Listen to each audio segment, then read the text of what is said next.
Recovery came slowly for Do-Yun, measured in small victories that the Vithari healers celebrated with quiet satisfaction.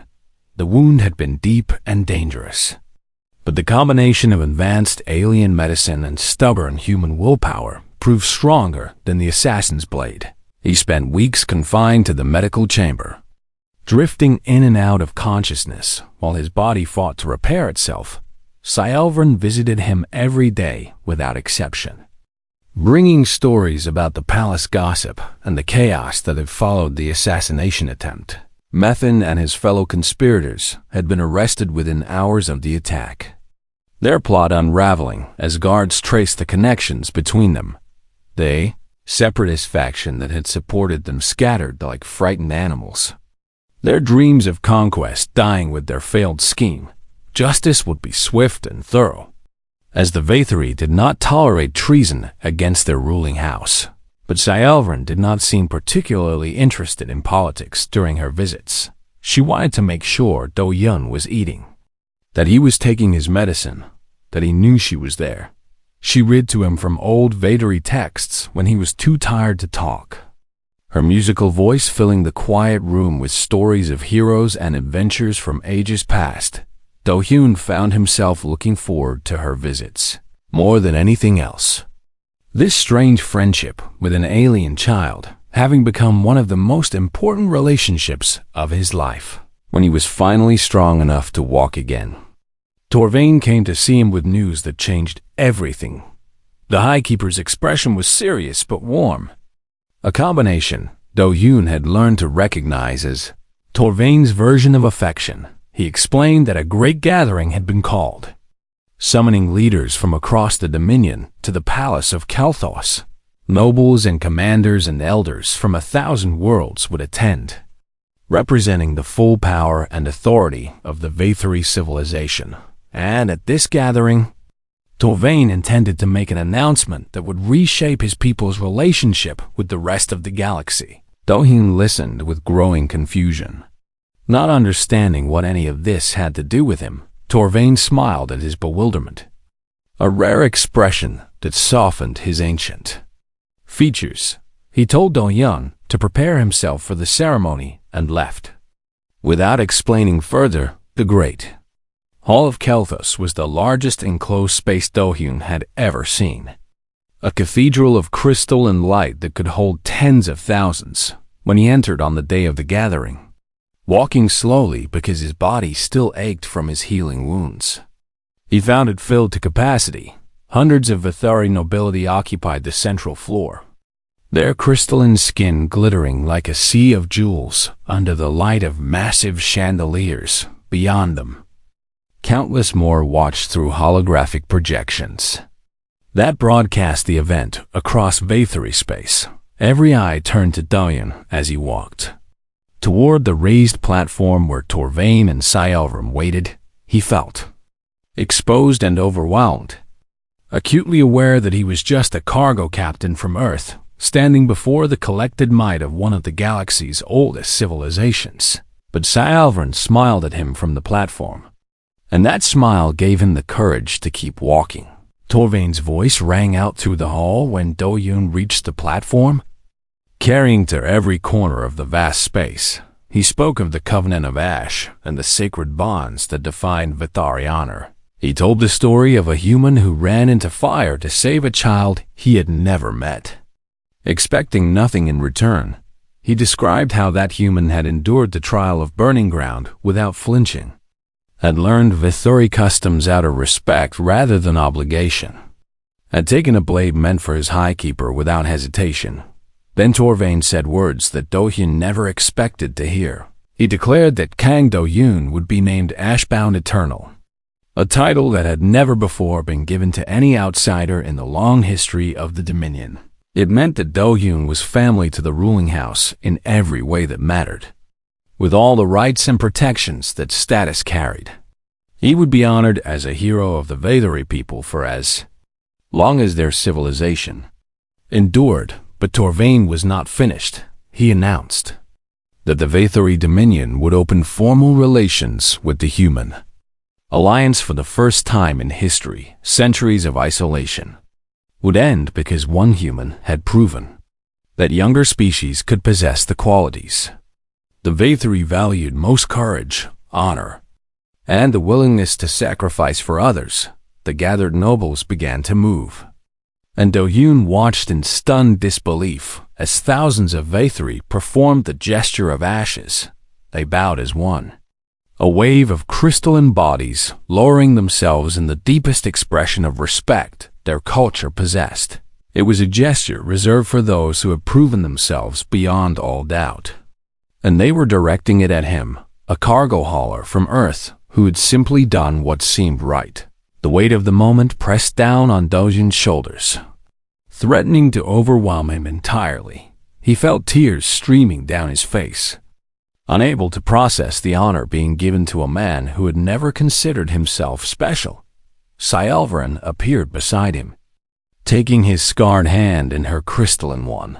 She looked up at him with those silver eyes that had first watched him through smoke and flame, now filled with warmth and love. She told him quietly that her people had spent millennia believing they had nothing to learn from younger species. He had taught them otherwise. She said, simply by being himself. Do-hyun looked out at the assembled Vathari, at the empire that now called him brother. He thought about the fire on Meridian Hub, about the child he had carried to safety without knowing who she was.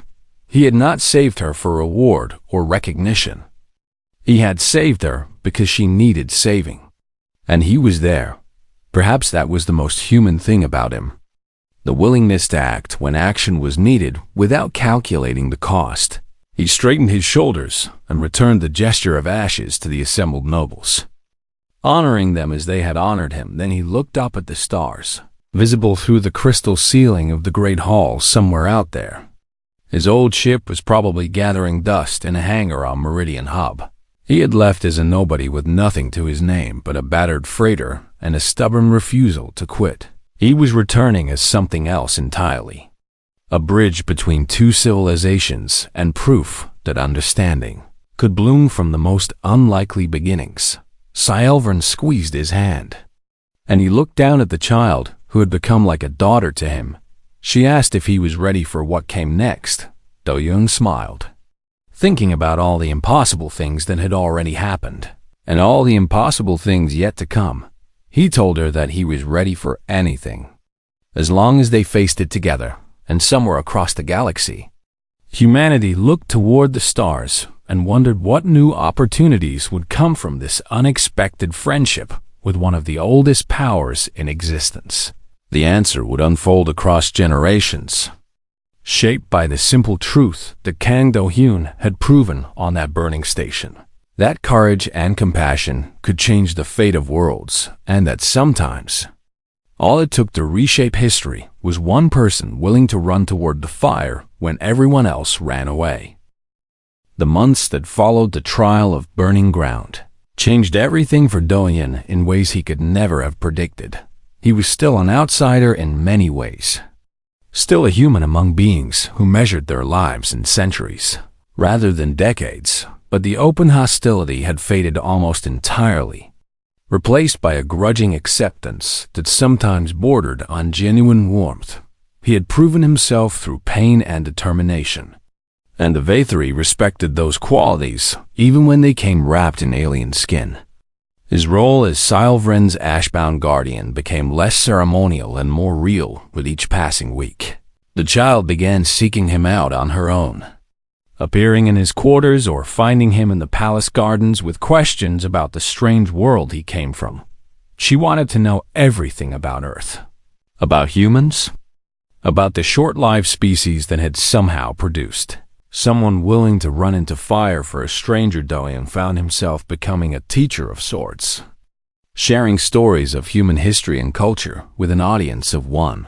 He told her about the wars that had nearly destroyed his species more than once, but also about the rebuilding that followed each disaster. He explained how humans had learned to turn their greatest weakness into strength, using their brief lives as motivation to accomplish as much as possible before time ran out. Sci-Fi listened with fascination that seemed to grow deeper with each conversation. She could not understand at first why anyone would fight so hard for a future they would never live to see. The Vathari lived for hundreds of years and planned their actions across generations. But humans rushed forward with an urgency that seemed almost reckless. Dohan tried to explain that, knowing your time was limited made every moment more precious. He told her about parents who worked themselves to exhaustion so their children could have better lives, about scientists who devoted decades to research that would only bear fruit after they were gone. Humans did not fight for themselves alone, he said, but for everyone who would come after them. That idea seemed to strike something deep in the young ascendant, and she grew quiet and thoughtful after their conversation. She began asking different questions after that, less about human customs and more about human values. Why did humans protect children so fiercely, even children who were not their own? Why did they form bonds with strangers and call them family? Why did they keep hoping when logic suggested hope was pointless? Do-hyun did not always have good answers, but he tried his best to explain the heart of what it meant to be human. Their bond deepened beyond the formal requirements of the Covenant of Ash into something genuine and warm. He taught her a card game from Earth, laughing at her frustration when she lost and her smug satisfaction when she finally beat him. She showed him how to listen to the crystal songs of Kelthus, the subtle vibrations that the Vathari could hear, but humans could only feel as faint tingling against their skin. They were an unlikely pair, the gruff cargo captain and the crystalline princess, but somehow they made sense together. Not everyone was happy about this development. Counselor Methan had not forgotten his humiliation at the arena, and his resentment had grown into something darker. During the months of Do-hyun's acceptance, he formed an alliance with a separatist faction that believed the Dominion had grown weak under Torvain's careful leadership. These radicals wanted to return to the old ways. When the Vathari conquered lesser species, rather than tolerating their existence, the presence of a human in the palace, treated almost as family, was proof of everything they despised. Their plan was simple and brutal. During the Festival of First Light, the most sacred ceremony in the Vathari calendar, they would assassinate High Keeper Torvain and blame it on the human outsider, the chaos that followed would allow them to seize power and reshape the Dominion according to their vision. Do-hyun knew nothing of the plot, but he had developed instincts over years of surviving in dangerous places. Something felt wrong on the day of the festival, a tension in the air that made his skin prickle with warning. He stayed close to Torvain during the ceremony, positioning himself where he could see anyone approaching the High Keeper. When the assassin struck, Do-hyun moved without thinking. A figure emerged from the crowd with a ceremonial blade aimed at Torvain's heart, moving with the speed and grace that only a trained Vathari warrior could achieve. But Do-hyun was already in motion, throwing himself between the blade and its target with the same reckless courage that had driven him into the fire on Meridian Hub. The blade meant for Torvain found Do-hyun instead, sliding between his ribs with a cold precision that told him immediately that the wound was serious. He hit the ground as screams erupted around him, and guards swarmed. The assassin blood pooled beneath him, warm and spreading, and the world began to go gray at the edges through fading vision. He saw Torvain kneeling beside him with an expression of shock that seemed wrong on such an ancient face. Then Sci-Elvram was there, her silver eyes wide with terror as she pressed her small hands against his wound. She was screaming for healers, for anyone who could help. Her voice cracking with desperation, the Vathari medical team arrived quickly. But their hesitation was obvious when they saw what they were dealing with. Human physiology was different from their own in countless ways, and they had little experience treating such wounds in alien bodies. They did their best, but their uncertainty showed in every movement. Sci-Elvram refused to leave his side as they worked, invoking her authority as Ascendant. When attendants tried to remove her from the medical chamber, she demanded that they save him. her voice carrying the first hints of the ruler she would someday become. For hours, Do-hyun drifted between consciousness and darkness while the healers fought to keep him alive. Torvain stood watch outside the chamber, his ancient face troubled by emotions he rarely allowed himself to show.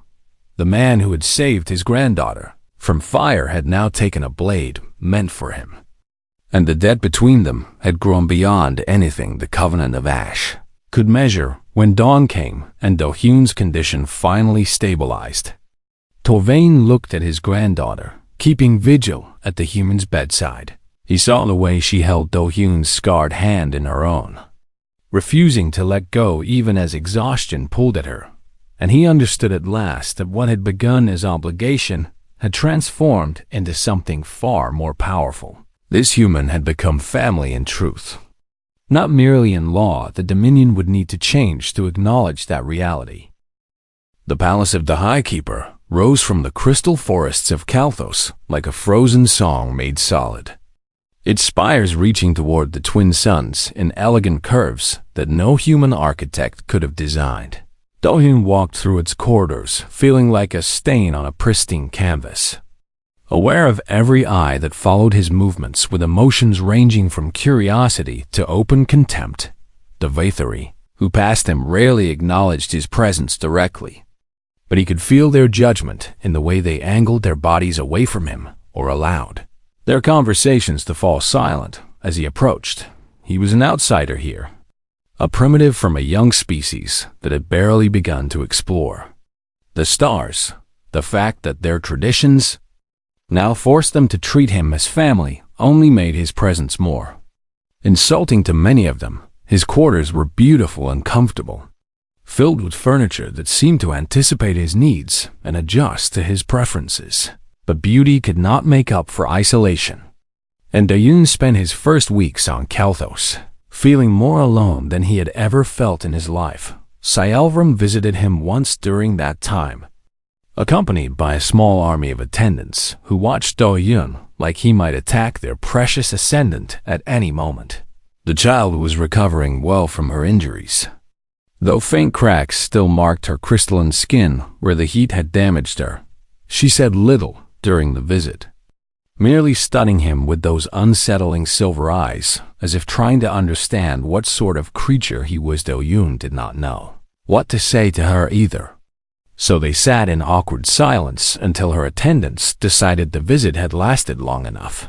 He began learning Vathari customs not because anyone required it of him, but because it seemed like the respectful thing to do. If he was going to live among these people, even temporarily, he should at least try to understand their ways. He studied their language until he could speak simple phrases without mangling the pronunciation too badly. He learned the meanings of their gestures, the subtle movements of hands and head that communicated respect or challenge or greeting. He memorized the history of the great houses and the stories of heroes from ages past. The Vathari who taught him seemed surprised by his dedication, perhaps expecting a human to be too impatient or too proud to bother with such things. Word of his efforts spread through the court, and the open hostility he faced began to soften into something more like cautious respect. But not everyone was pleased by this development. Councillor Methan had opposed Torvain's leadership for decades, waiting for any opportunity to embarrass the High Keeper and advance his own position. The presence of a human in the palace was exactly the kind of scandal he had been hoping for, and he intended to use it to maximum effect. Methan arranged for Do-hyun to be publicly tested through an ancient tradition called the Challenge of Worthiness. In the old days, this challenge was used to determine if an outsider deserved the honors they had been given. If Do-hyun failed, it would prove that the Covenant of Ash had been invoked in error and that the human had no right to stand among the Vathari nobility. The challenge was announced during a formal gathering of the court, giving Do-hyun no time to prepare or consult with anyone who might advise him. Methan's smile as he made the announcement was cold and satisfied, the expression of someone who believed victory was already assured. Do-hyun understood immediately that he was being set up to fail. He looked around the great hall at the hundreds of Vethari, nobles who watched him with varying degrees of sympathy and anticipation. Some clearly hoped he would refuse and spare everyone the embarrassment of watching a human stumble through their sacred traditions. Others seemed eager to witness his humiliation, hungry for proof that humans did not belong among the elder race's high keeper. Torvain sat on his throne with an expression that revealed nothing, bound by tradition to remain neutral in matters of challenge. But Doyun noticed that Sy-Elverin sat beside her grandfather, and her small hands were clenched tight with worry. That sight gave him the courage to do something incredibly stupid. He accepted the challenge and chose the trial of burning ground. A ripple of shock passed through the assembled nobles, because the trial of burning ground was no symbolic test. It was a real ordeal that Vethari warriors undertook to prove their courage and commitment to their people. The challenger had to walk across a path of heated crystal stones without flinching, enduring pain that would test the limits of any being's willpower. Vathar physiology was sensitive to heat, making the trial genuinely dangerous for them. For a human whose species evolved on a planet where fire was a constant companion and tool, the trial was survivable, but agonizing. Methan's smile faltered when Doyun made his choice, clearly not expecting the human to pick something so extreme. But the choice had been made in front of witnesses, and there was no way to retract it without losing face. The trial took place 3 days later in an ancient arena carved from living crystal. Thousands of Vethari gathered to watch, their attention focused on the path of glowing stones that stretched across the arena floor. Heat shimmered above the stones in visible waves, and even from a distance Do-hyun could feel the warmth pressing against his skin. He stepped onto the first stone, and the pain was immediate and overwhelming. His feet screamed in protest as the heat seared through the thin ceremonial sandals he had been given, and every instinct in his body demanded that he run back to safety. But he had spent his whole life learning to push through pain when something important was at stake. He thought about every hard job he had ever worked, every injury he had shrugged off, every moment when giving up would have been easier than continuing. He thought about a burning corridor and a child who needed him to be stronger than he thought he could be.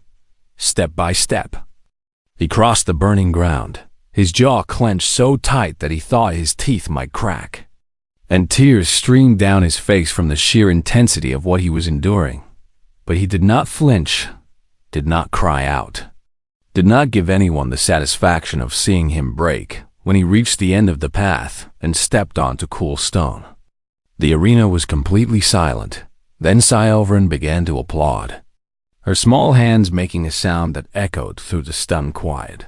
Others joined her slowly at first, then more quickly, until the entire arena rang with the sound of Vethari approval.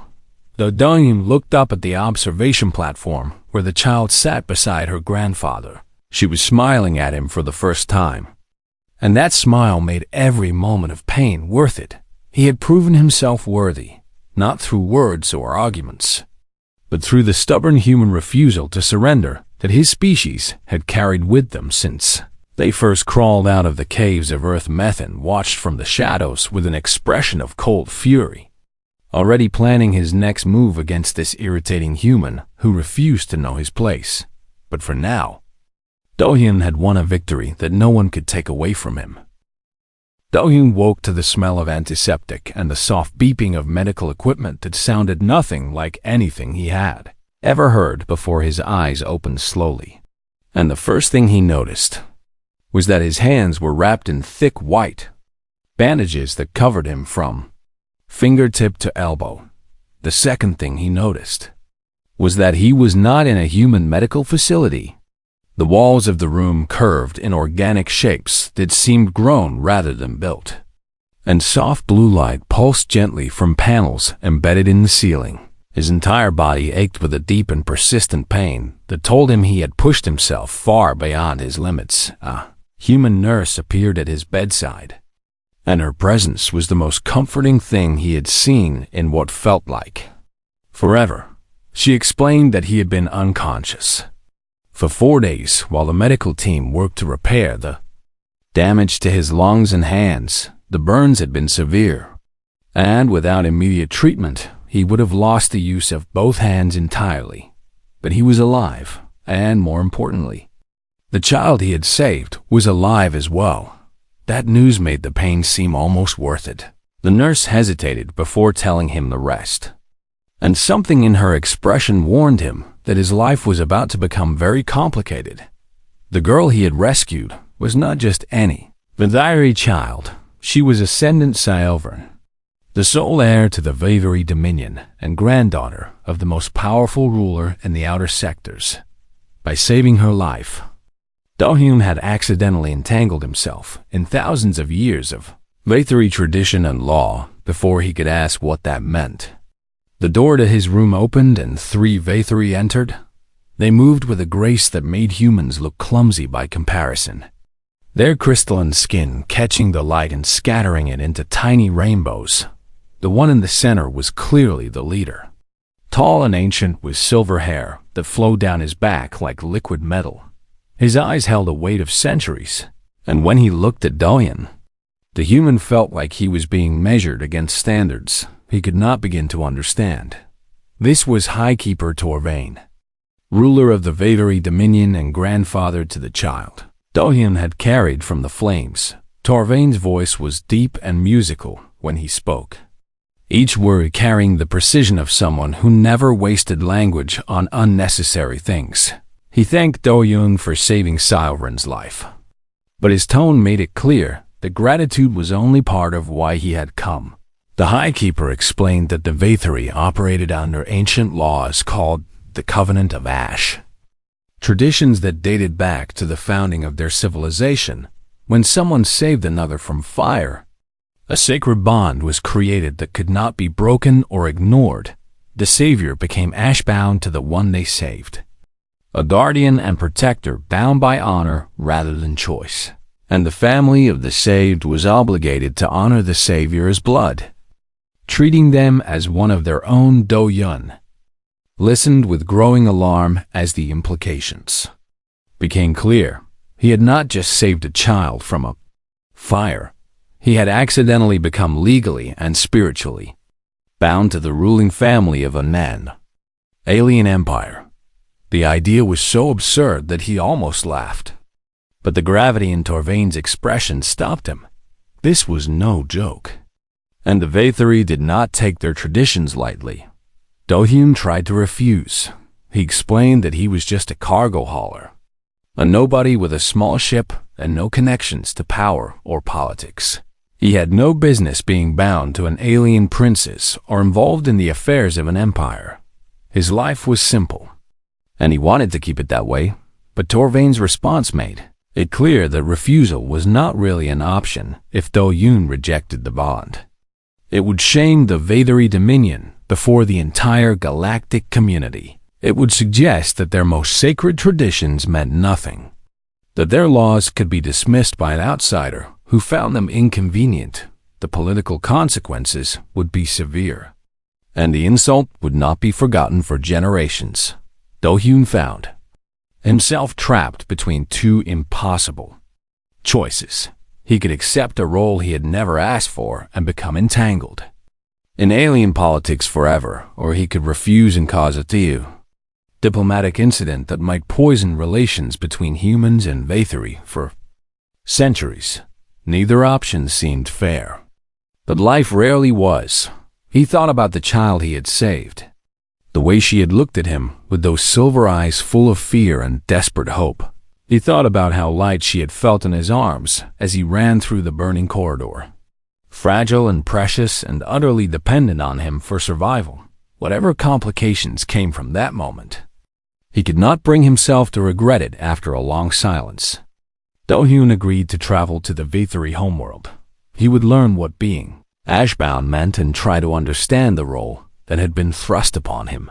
He made no promises beyond that, and Torvain accepted his cautious agreement with a nod that might have contained respect, the journey to Kelthos took 3 days aboard a V3 diplomatic vessel that moved through space with impossible smoothness. Do-hyun spent most of that time in his quarters, trying to process everything that had happened and everything that was coming.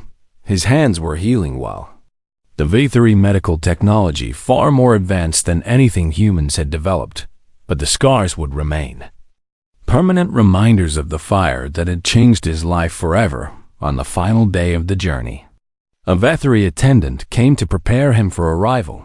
She explained the basic customs he would need to follow, the gestures of respect and the phrases of greeting that would keep him from accidentally offending anyone. Do-hyun listened carefully and tried to memorize everything, knowing that he was walking into a world where a single mistake could have serious consequences. When the ship finally arrived at Kelthos, Do-hyun stood at the observation window and stared at the planet below. It was beautiful in a way that hurt to look at, covered in forests of crystal trees that glittered like diamonds under the light of twin suns. Cities rose from the landscape in spiraling towers that seemed to defy gravity, their surfaces alive with shifting colors. This was the home of one of the oldest civilizations in the galaxy, and Do-hyun was about to walk into it as something between a guest and a family member. He took a deep breath, squared his shoulders, and prepared to meet his new fate, whatever came next.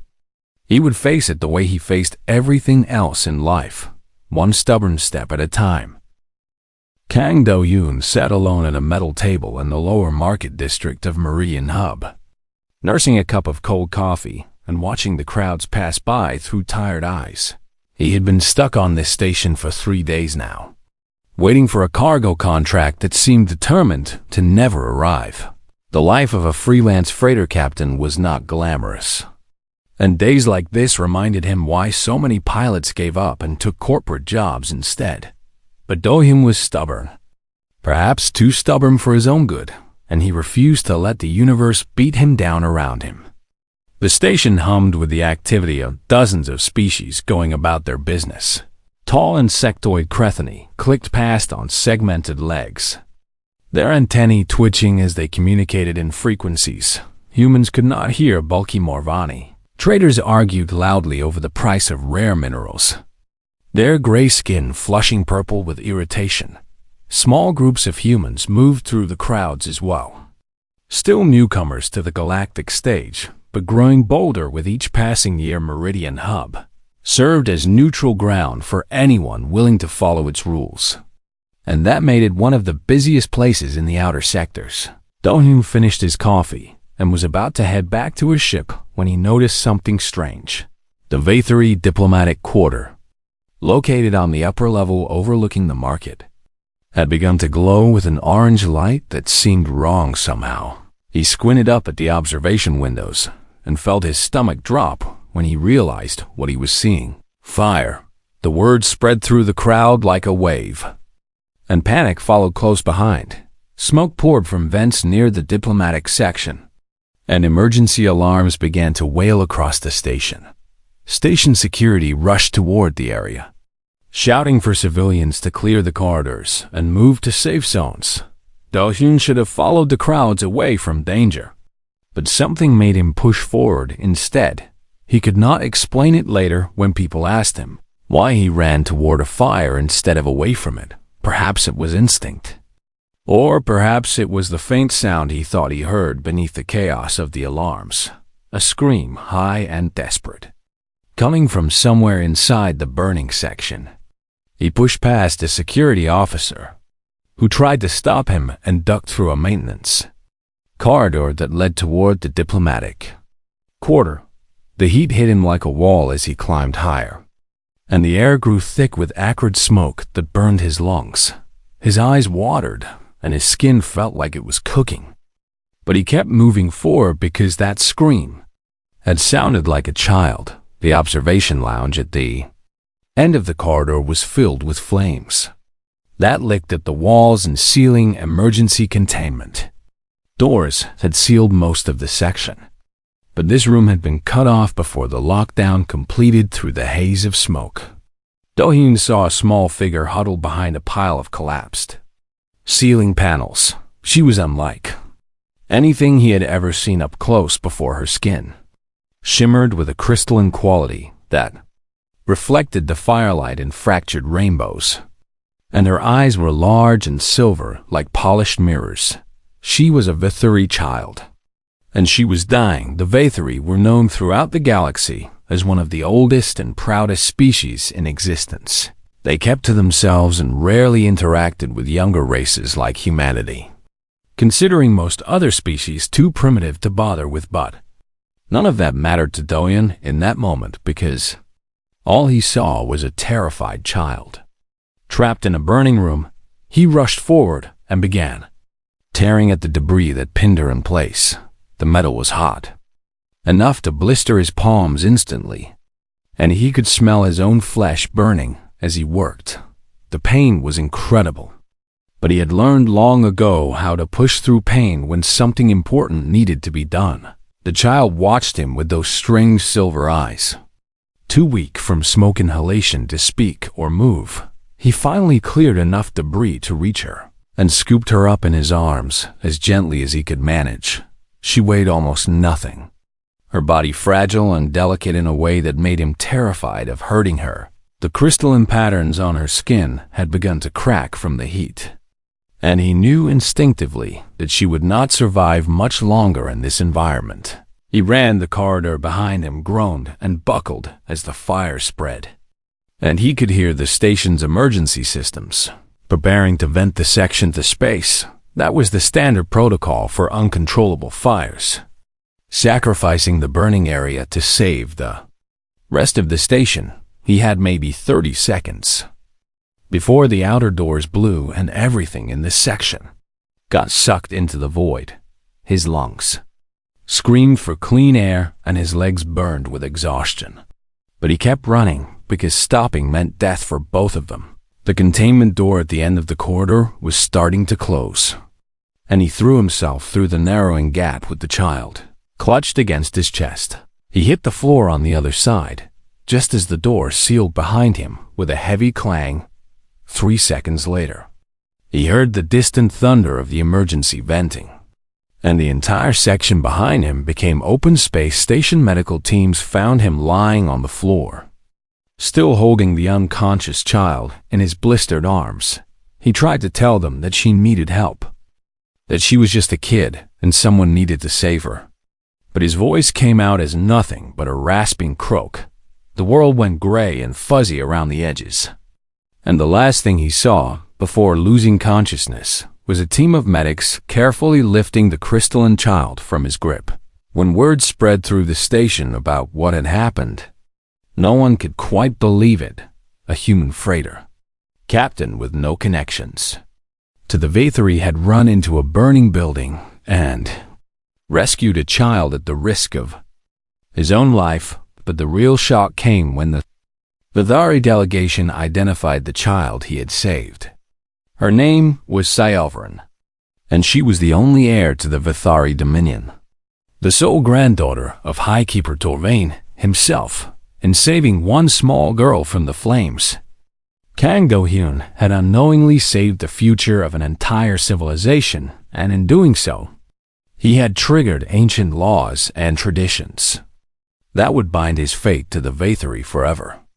The cargo captain, who had been waiting for a simple shipping contract, had just become the most important human in the galaxy. Though he would not learn this until he woke up days later in a medical bay, surrounded by aliens who looked at him like he was either a hero or a very complicated problem. Perhaps he was both.